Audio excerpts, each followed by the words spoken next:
Way back in the Middle Ages, miners began to notice that the deeper they dug into the Earth, the toastier it got. Who knows what they made of the heat? But the physicist Lord Kelvin, of temperature fame naturally, had a theory. Earth started off hot and has been cooling down ever since, like a baked potato pulled from the oven. What's more, Kelvin was confident that this idea would allow him to calculate the age of our planet.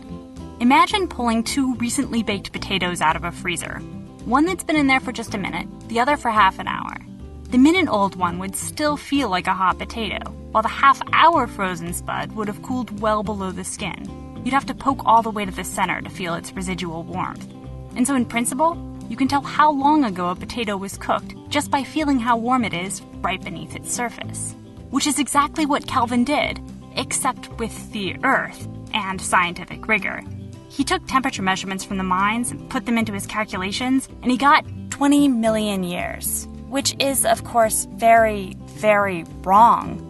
Somehow, the hot temperatures just under Earth's skin made it seem to Kelvin that our planet was pretty much fresh out of its cosmic oven, when we now know that it's 4,500 million years old.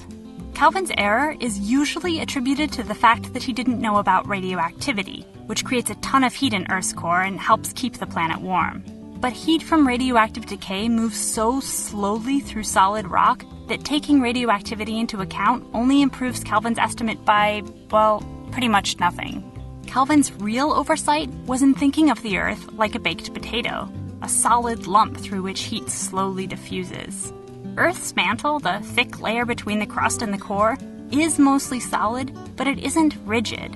In fact, the rock closest to the molten outer regions of the core gets so hot that it becomes slightly more pliable, like warmed candle wax.